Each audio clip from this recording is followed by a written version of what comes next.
Hey guys, in this video I'm going to be doing an in-depth spoiler-filled review of Elantris, which is Brandon Sanderson's first published novel. But not the first one he wrote, apparently he wrote like 13 before that, but this is the first one he actually got published. So, I'm going to start this review with, like I said, spoilers. So I'm going to start this review with characters. So let's jump into the character of this book. So, overall, the characters in this book are quite strong. And lots of them, there's quite a big cast of well-developed, interesting characters, supported by a cast of kind of like less interesting, but still kind of you're still kind of there for them characters. And then there's a few characters who you can tell Brandon was maybe a bit new to writing, and these characters don't really work as well. But overall, it's kind of like a strong cast of characters with a couple of stragglers. So let's jump into it. So, with our two main characters, our two leads, we have Raoden. And he is a really, really cool character. He's a very optimistic person and very sort of he's got a lot of leadership skill and a lot of ability to sort of think kind of outside the box, if you will. And he's a really enjoyable character to spend time with because he's very proactive. And he's always like trying to do something and trying to accomplish something.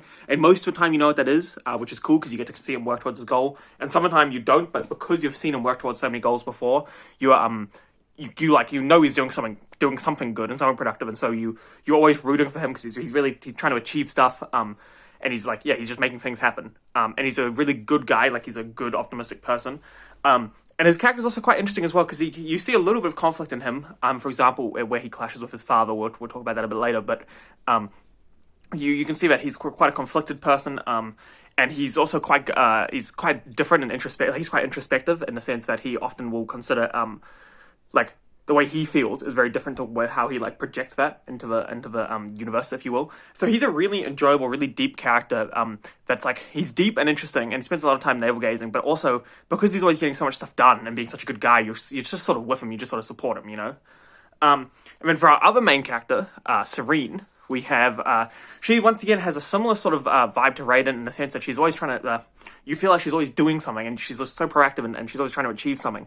And same with Raoden. Most of the time, you know what it is she's trying to achieve, but a lot of the time, the difference with her is a lot of the time you don't know how she's going to try and do it. So there's a little bit of you know what she's trying to do, but you would interested to go along for a ride to see how she achieves it. And she, I would say that she felt a little bit weaker to me than Raoden.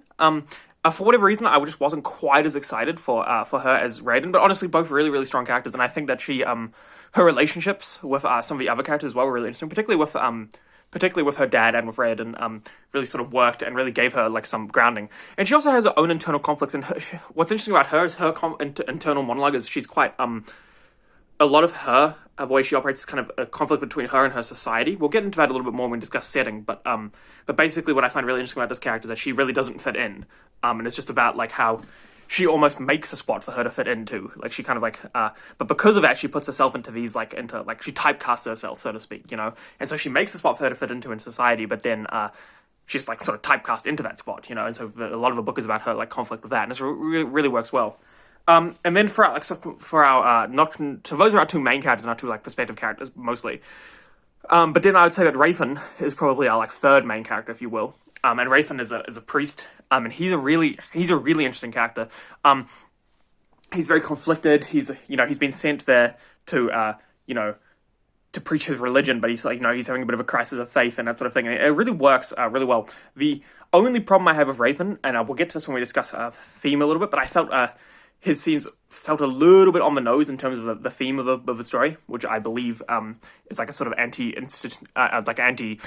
or just a message of questioning religion and stuff. And I sort of felt that sometimes Rafen's thing could be a little bit on the nose, his internal monologue. But honestly, I really enjoyed Rafen, and I really enjoyed his quote unquote redemption arc at the end.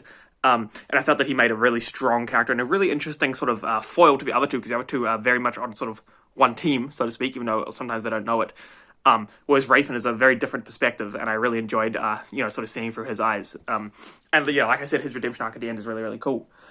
And then we have, so now we're getting into our non-perspective characters. Although I think a few times we get perspectives from them, but our supporting characters, if you will. So we have Dilaf, who is sort of the main antagonist. The antagonist of the story is a institution, right, which is the Church of Shudereth. But the person we put this onto, is this guy called Dilaf, who's the priest who turns out to be a warrior monk, blah, blah, blah, blah, blah. And he honestly makes a really compelling villain and a really interesting character, because he's like a rabid zealot, and he's just, and you always know he's up to something, and you just from the start, that this guy's like, you don't like him, and he's trying to achieve like bad things and things against what your characters want, and the entire time you're just wondering what's going on with him. And what's really interesting is you get to see him through Rafen's eyes, and Rafen's the same as you. Rafen's like, what's up with this guy? Like, I don't know what's going on. I don't know how to deal with him. And you as the reader are like, yeah, but I don't know what's up with this guy, and I don't like him, and I don't know what to do with him. So you really, he's a really enjoyable antagonist, and a really like he's an antagonist you can hate, and he's really strong. And also, just as a quick note, the audiobook narrator, I'll talk about that a little bit at the end, but the audiobook narrator does a fantastic voice for D-Laugh, where he really gets that like passion to the voice. So I found him a really strong character. And then we have our the group of lords, the squad, if you will. And I felt that these characters, only one of them, which was let me just check my notes here, because I'm not great with names, but Duke Roau was the only one that I honestly felt really like stuck out as like a strong character that was well developed, and I felt sort of had a little bit of depth to him. But most of these, I would say, most of these dukes and counts and stuff as part of their little clique, I found were slightly weaker characters. They all sort of blended into one another for me. They kind of had that thing, if you've seen the Hobbit movies, and the dwarves kind of all blend into one because they're all kind of the same. For me, that was the feeling I got with these characters, where I never really, like, one of them's a sword guy and he fights, and Eondel, and one of them's like the two competitive guys, one of them's a fat guy, but I never really felt that they had anything more than those like surface level differentiations between them, But with that said, they're still interesting, and they still provided, like, they were there to serve a function, they were there to be part of a team, But I really felt that that Brandon, that is to say, comes into his own with writing characters later in his writing career, and I think that this is an example of perhaps some of his earlier work where he wasn't quite as adept at differentiating characters. So yeah, I'll just quickly breeze through them. So we have Shuden, Eondel, and Royal, who are like, and then there's a couple more. But yeah, I just felt that they weren't as strong, but they've provided an interesting supporting cast. And then of course we have Serene's dad, Evan Teo, the king, and I just enjoy having a wholesome person every now and again. He's just really nice all the time to his daughter. He's just a good father, and honestly, like, a great guy. And it's just nice to have some wholesomeness every now and again. But then Brandon Sanderson can't let us just have pure wholesomeness, because then we have his brother Kyan, who this guy is a cool character as well, because once again he's just like, his wholesomeness is still just a great uncle, like an awesome uncle figure. He makes nice food, and he's just a nice guy. But what we learn towards the end is that he used to be this like deadly pirate, and that he like led his ships in a fleet against Serene's dad. And I'll discuss this a little bit more. I'm going to have a section later in this video where I discuss what I think are some flaws with this book. And I'd say that I'll get back to this, but I think this is one of them where I never really felt very foreshadowed, that thing about our uncle, and it felt like a little out of nowhere. So yeah, but he was still a cool, wholesome character. So we got Serene's uncle and dad, who were cool and wholesome. And have I missed anyone? Let's just have a look here. I think that's and then we have I should have covered these guys a little bit earlier. We have Kirita, who is one of Raiden's like friends inside Elantris, who I thought was a fine character, but I never really like related to her super strongly, or like she just wasn't. I felt like she didn't have enough screen time, even though she was on screen in the background. Like, and Kirita was there, but we never really got to explore her much, other than we at the very start of the book where she says she cares for children. So we know like she's a good person and stuff, but beyond that, I never really understood her anymore. But then we have one of my favorite characters of the whole series, or whole book, I should say. I'm just used to Brandon Ryan series, which is Galadin, who is Raiden's best friend inside Elantris, and he's just like he's like a pessimistic guy, but allows himself to be slightly optimistic, and he's just funny, and he's from this like culture, which we'll discuss a bit more in setting, but he's from this like interesting different culture, and he like uses fun and interesting words, and he's just he's just a breath of like fun. Every time he's speaking, I'm just like smiling, He's like Colo, and you're like, what? It's just I just had a good time listening to him because I listened to it as an audiobook. So whenever he's speaking, I just had a good time. And once again, the audiobook narrator, I think, did a really cool voice for him. So Galadin's a really, and he's also a bit of an interesting character as well, because we hear a bit of his backstory where his dad was in Elantris, and he's just got that pessimism, which over the course of the book is sort of replaced by a reluctant optimism from Raiden. So honestly, a really cool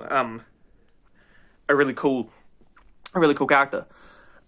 So a couple of the characters that I felt were a bit of a miss were just I felt like, so for example, when I talked about the lords and stuff, most of them. I thought that they weren't a miss. They just more didn't feel super deep or well developed, but they were fine. They served their purpose. But a couple of the characters that I felt like maybe Brandon didn't achieve what he was wanting, or I didn't understand what was going on with him, was Edain, who's one of the lords, who just kind of he's one of the people in their little group that's like trying to overthrow the kingdom, and he's there because he like doesn't have enough money and stuff. He's going to have his title taken away, so he has an interest in overthrowing the kingdom. But then he just kind of disappears, and I never really understood what that was about. Like, he was there, and then he just left, and he never, like, nothing happened with him. It didn't mean anything, and I never, like, I didn't really get that. So I thought that his character was a bit of a miss. And then Iadon, who's Raiden's dad, the king. I just felt like I missed something there. I didn't quite get it. So he's a king. He was a bad king. He's a good merchant, bad king.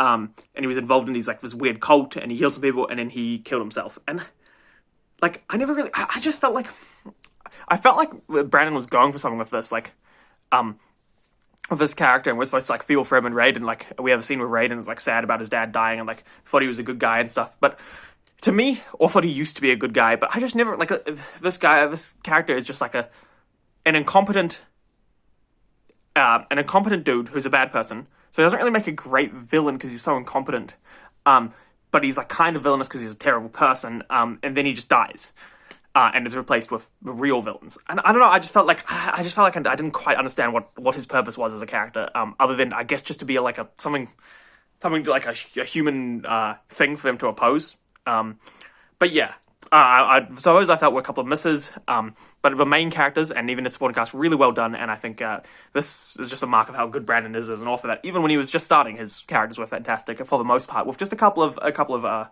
flaws. But yeah, I really hope you enjoyed part 1 of my, like, deep Elantris review for characters, and in the next part we will jump into, what will we jump into? The plot. So yeah, I hope you enjoyed. I hope this isn't too long-winded for you guys, and have a great day.